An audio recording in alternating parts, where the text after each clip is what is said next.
So this slide here shows some examples of the types of drilling rigs that are appropriate for the well we're talking about drilling. It's a mobile offshore drilling unit, so the rig moves in, it drills the well, and when the well is complete, the rig moves off and goes to work for another operator. And you'll see here there's three possible options: a moored semi-submersible, an anchored semi-submersible. It's a floating, basically, rig. A dynamically positioned semi-submersible, so dynamically positioned, it uses thrusters to stay in place, or a dynamically positioned drill ship. So those are the options for the type of rig that we would use. The logistical and safety support for the drilling rig, it would be what's typically used for offshore programs on the Grand Banks of Newfoundland, for example. So 2 to 3 supply vessels, in use for the program, 1 at the rig at all times, certainly several helicopter flights each week to bring people to and from, and search and rescue helicopter capability. Now this slide here shows an example of the well design. Certainly the diagram is not to scale, and the well design that we're looking at is similar to the wells that are currently being drilled on the Grand Banks in Newfoundland. So it is a vertical well with a total planned depth of up to 2,200 meters below the seafloor. And you can see here on the right of this diagram, the water depth again is somewhere between 450 and 470 meters. And so when the first 2 hole sections, I don't know if I can point to these here, but let me just see. Oh, here we go. So these 2 hole sections here, when they're drilled initially, they're drilled with a saltwater type of fluid, and the rock cuttings, they come back and they are distributed onto the sea floor. There is, you can see here, there's steel casing that's cemented in place for each hole section down the well, and when these first 2 hole sections here are drilled and put in place, then the wellhead structure and the blowout preventers, that's where they're set. And then from this point onward, these last 2 hole sections here, those are drilled in a closed loop system with all drilling fluids and the rock cuttings coming back up, right up through to the rig, through the marine riser, and that's this pipe here, which is basically a steel pipe that connects the rig to the seafloor. And then if you look at this bottom hole target right here, or this bottom section here, this is where our reservoir target would be. Now, you'll have to excuse my very general description. I am not a drilling engineer. A drilling engineer probably would have used something far more technical terms to describe that. So just our environmental assessment, there have been speakers before who've talked about the process, but it will be conducted in accordance with the Canadian Environmental Assessment Act and the final scoping document that the Canada, Newfoundland and Labrador Offshore Petroleum Board is putting together. And that our environmental assessment document will be posted on their website, and it will be available for public review. And again, the details of the impacts, we can't really talk with them today because the document isn't completed.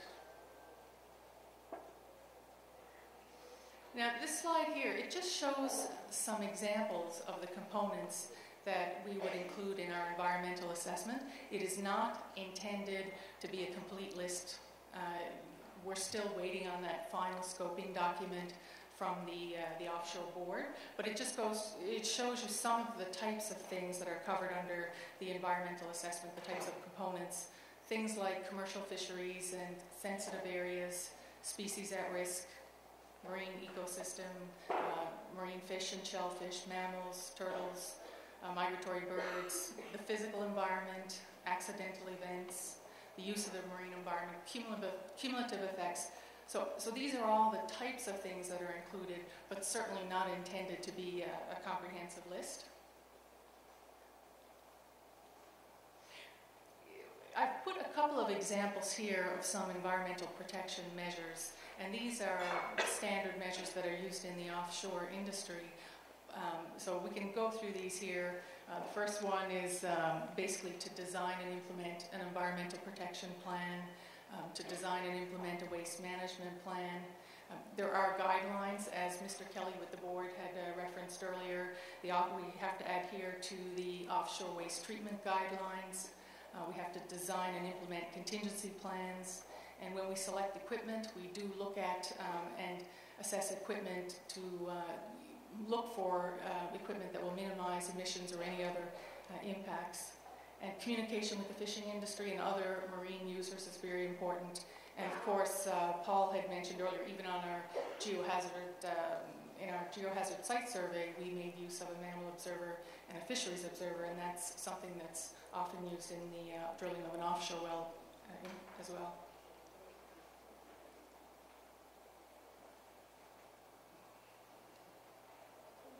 So, as part of our environmental assessment, we have hired specialist companies to do some modeling work for us.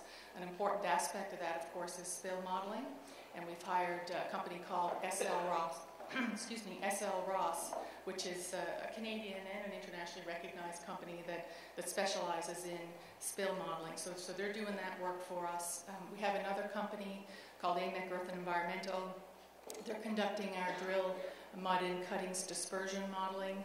So all of that modeling and the details of it will be included in our environmental assessment, and we do encourage comments and feedback on that through the board's regulatory process. Once that environmental assessment document is posted, we do encourage comments and we appreciate feedback. So I have a couple of regulatory slides here, but given all of this has really been covered before by Mr. Kelly, we'll skip through these slides fairly quickly. So in Canada, exploratory drilling has been taking place in eastern Canada since the 1960s, with over 500 wells drilled in eastern Canada. There is a rigorous process that companies like Corridor, that we must follow to seek approvals even at the exploration phase, which is where we are. And the two key approvals for the exploratory drilling are our operations authorization and our approval to drill a well. And before we get into those, this slide here lists some of the acts and legislation that we have to follow. The first two, the Accord Implementation Acts, governs the board. But in addition to those, and the Canadian Environmental Assessment Act, there are other pieces of legislation that we also have to follow. So things like the Oceans Act and the Fisheries Act, the Canada Shipping Act, Migratory Birds Convention Act. So there are a number of other pieces of legislation that have to be taken into account when we plan these sorts of programs. And this slide, something very similar to this was shown by Mr. Kelly earlier, but basically the board, they do have some key regulations that guide our operations and guidance documents as well. And I won't go through those here now in the interest of time.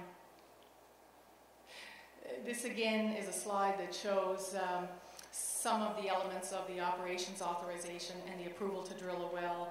So we have a team of people who are working on putting together all of this documentation. And these are things that will be put in place as we move forward. And certainly at this stage, we're working on our environmental assessment. So environmental assessments usually take place early in your planning phase. But we will be working on all these other things as we move forward. These are the other aspects of the regulatory application that we will also be moving forward. So potential economic benefits of the oil and gas industry. So before we really get into that, just wanted to put up this slide, and it shows some East Coast examples of timelines from exploration to development. And the examples on the slide here are from Newfoundland. And so the first one there is Hibernia. It was discovered in 1979, and first production occurred in 1997. And then Terre-Neuve, first discovered in 1984. First production occurred in 2002, and White Rose was a similar time frame, first discovered in 84, and first production in 2005. So typically, the experience has shown here on the East Coast that large oil and gas developments typically take decades to move from your first exploration well through to full-scale production. So that's just a bit of context. Now this slide here shows a couple of things, and I think the first thing I'll point out is the oil and gas activity phases. And if you look over here on the far left, I think I'm pointing at it, it's the seismic activity. The next phase is drilling activity. But then there's delineation drilling, evaluation. If after you drill a well, and maybe drill more than one well, if it looks like the wells are showing positive results, operators may choose to put forward a development program application, and then there has to be a review of that, there has to be a decision, there's all kinds of feed is front-end engineering design, so there's a lot of design and engineering work that has to go, or has to take place before you can get to development and the production stage. So this is, again, if you remember from the previous slide, it showed like on Hibernia and Terre-Neuve in these projects, when wells, or when the site was first discovered to full production, it typically takes decades. So if you look at where corridor is, we've done some seismic programs on the area, but right now we're just seeking approval to drill our first exploration well here, which we have to do to confirm the hydrocarbon potential. And then if you look at benefits, as you go from like a single exploration well where we are through to development and production, this also is a scale with increasing color. There's increasing benefits as you move to the right of this activity chart here. This slide here is just sort of a high-level summary of some of the benefits that an oil and gas sector can bring to a region, opportunities for local businesses, research or spending on research and development, education and training enhancements, development of infrastructure like construction, supply, service, fabrication services, jobs or employment, royalties and taxes paid to governments, and some of those royalties are used to support social programs in schools and hospitals. And then, of course, there's spin-off benefits in things like the retail sector and other types of industries. So we're almost to the end here. So examples of some benefits, again, I've just kind of summed up on this slide. For Nova Scotia and Newfoundland, there was approximately $20 billion spent in capital spending by the oil and gas industry since '95 in Nova Scotia and Newfoundland. About $7 billion paid in royalties to the provincial governments to date, about 4,000 jobs, and those are direct jobs. That doesn't include all the indirect jobs. And experience has shown that responsible petroleum development can have a significant positive impact on the economy. So just in conclusion, we have submitted our project description to the Newfoundland Board to start the regulatory process to drill one well. There's a large number of approvals required. We're confident that the proposed well can be drilled in a safe and environmentally responsible manner. We do want to design the best possible project with input from stakeholders, and responses to questions and concerns will be addressed in the environmental assessment and through the regulatory process. So thank you.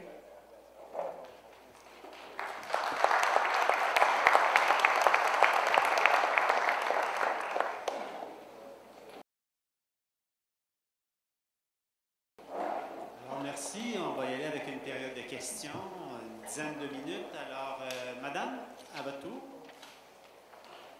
I'm reading back to you something that was written in 2007 by your ex-president, Norm Miller.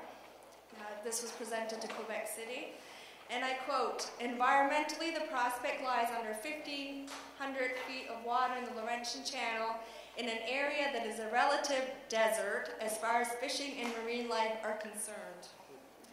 It lies in essentially a relatively inactive fishing area compared to the shallow waters of the Gulf.